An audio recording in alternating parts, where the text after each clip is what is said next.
শুরুতেই জানিয়ে দেব সংবাদ শিরোনাম, এরপরে বিস্তারিত। অস্ত্রসহ আওয়ামী লীগের ৩ দুষ্কৃতকারী আটক। শেখ হাসিনার সাবেক পিএস লিকুর সম্পদ জব্দের আদেশ দিল আদালত। এরপর আরও জানিয়ে দেব লক্ষ্মীপুরের জেলা যুবদলের সহসভাপতি হুমায়ুন সম্পাদক লিঙ্কন নতুন যুবদলের সভাপতি। এবং সর্বশেষ জানিয়ে দেব কুমিল্লার ৩ মামলায় খালেদা জিয়াকে অব্যাহত করেছে।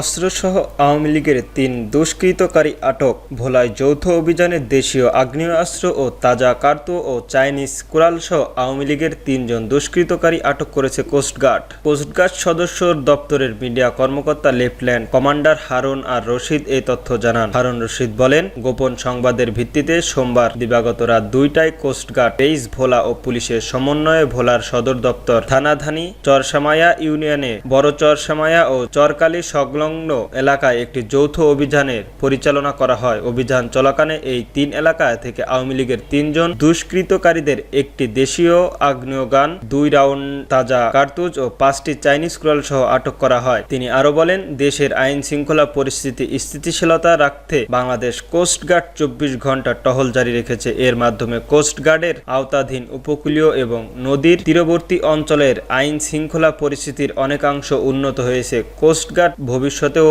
এই ধরনের অভিযান অব্যাহত রাখবে বলে মন্তব্য করেছেন। শেখ হাসিনার সাবেক এসপি লিকুর সম্পদের জব্দের আদেশ। সাবেক প্রধানমন্ত্রী শেখ হাসিনার সাবেক এসপি গাজী হাফিজুর রহমান লিঙ্কুর গোপালগঞ্জের সম্পদ জব্দের আদেশ দিয়েছে আদালত। সোমবার দুদকের আবেদনপত্রের পরিপ্রেক্ষিতে এই আদেশ দেন আদালত। এর আগে জানা যায়, চলিত বছরের ১৩ জানুয়ারি ঘুষ দুর্নীতির মাধ্যমে জ্ঞাত আয় বহির্ভূত সম্পদ অর্জনের অভিযোগ সাবেক প্রধানমন্ত্রী শেখ হাসিনার সহকারী একান্ত সচিব গাজী হাফিজুর রহমান লিকু ও তার স্বজন এবং তার পরিচিত জনদের বিরুদ্ধে ৪টি মামলা করেছে দুর্নীতি দমন কমিশন। দুদকে ঢাকায় সমন্বিত জেলা কার্যালয়ে এসব মামলা হওয়ার কথা এ সময় জানিয়েছেন সংস্থানটি উপপরিচালক ও জনসংযোগ কর্মকর্তা মোহাম্মদ আতাউর ইসলাম। এর মাধ্যমে একটি মামলা শুধু লিকুর নামে, আরেকটি মামলা তার স্ত্রী রহিমা আক্তারের নামে, আর কিছু মামলা লিকুর স্ত্রী ও তার ভগ্নিপতি শেখ ইকরামের নামে করা হয়েছে। এছাড়াও অপর মামলাটি লিকুসহ ১০ জনকে আসামির তালিকায় রাখা হয়েছে। অন্যান্য আসামি হলেন লিকুর স্ত্রী রহিমা আক্তার, শেখ মোহাম্মদ ইরাকা ইসলাম গাজী, মুস্তাফিজুর রহমান দীপু, তানভীর আহমেদ এবং মোহাম্মদ লিয়াকত হোসেন সবুজ, মোহাম্মদ কালু শেখ, হাসিম শেখ, মিন্টু রহমান ও মোহাম্মদ আরাফাত হোসেন। এই মামলায় লিকু ও পরিচিত জনদের নামে এবং তাদের স্বার্থে সংশ্লিষ্ট প্রতিষ্ঠানের নামে ৩৩টি ব্যাংক অ্যাকাউন্ট হিসাবে মোট ১১৪,৪৯,১৩,০১০ টাকা লেনদেনের তথ্য পাওয়া যায়, জানান দুদক। লিঙ্কু সহ ১০ জনের বিরুদ্ধে মামলাটি অভিযোগের সাথে তার স্ত্রী রহিমার মাধ্যমে ভারপ্রাপ্ত অর্থ ও সম্পত্তির উৎস আড়াল করতে ৯টি ব্যাংক হিসাবে ১২,৭৪,১৩,৩৪৬ টাকা হস্তান্তর সহায়তা করেছেন। লিঙ্কুর ভগ্নিপতি শেখ ইকরাম একইভাবে ৩টি ব্যাংকে ২২,৬৫,৭৩,৯৯৭ টাকা হস্তান্তর সহায়তা করেছেন।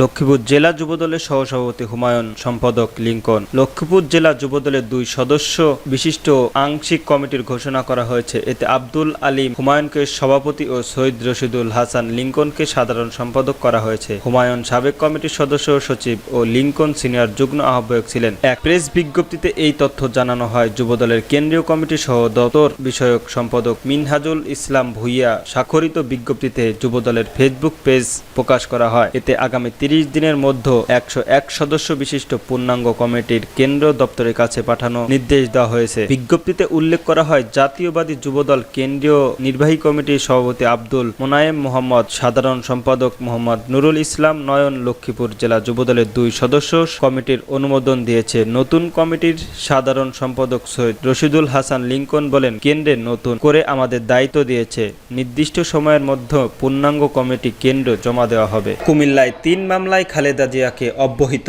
কুমিল্লার ১৪ গ্রামে ৩ মামলা থেকে বিএনপির চেয়ারপারসন বেগম খালেদা জিয়াকে অব্যাহত দেওয়া হয়েছে। ২০১৫ সালে ঢাকা চট্টগ্রাম মহাসড়ক কুমিল্লার ১৪ গ্রামে পেট্রোল বোমা হামলা ও কারভার ভ্যানের অগ্নিকাণ্ডের ঘটনা সহ ৩ মামলায় খালেদা জিয়াকে অব্যাহত দেওয়া হয়। মামলাগুলো রাজনৈতিক মামলা বিবেচনায় প্রত্যাহারের আবেদনের পরিপ্রেক্ষিতে বাকি আসামিদের মামলা প্রত্যাহার করে দেওয়া হয়েছে। কুমিল্লার জেলা পিপি কাইমুল হক রিঙ্কু সোমবার বিকালে বিষয়টি নিশ্চিত করেছেন। রিঙ্কু জানান, ২০১৫ সালের ৩ ফেব্রুয়ারি ভোরে চৌদ্দগ্রাম জেলার জগমোহনপুরে একটি বাসে পেট্রোল বোমা হামলার ঘটনায় 8 যাত্রী নিহত হন। ওই ঘটনার হত্যা মামলা বিস্ফোরণের আইনে 2টি পৃথক মামলা দায়ের করে পুলিশ। মামলায় বিএনপির চেয়ারপারসন বেগম খালেদা জিয়া সহ 48 জনকে চার্জশিটের আওতাভুক্ত করা হয়। ওই মামলার বাদী ছিলেন চৌদ্দগ্রাম থানার তৎকালীন পুলিশ কর্মকর্তা নুরুজ্জামান হাওলাদার। 5ই আগস্ট আওয়ামী লীগ সরকার পতনের পর পরিবর্তিত পরিস্থিতিতে 2 মামলার শুনানিতে বেগম খালেদা জিয়ার সম্পর্কিত প্রমাণ না হওয়ায় অতিরিক্ত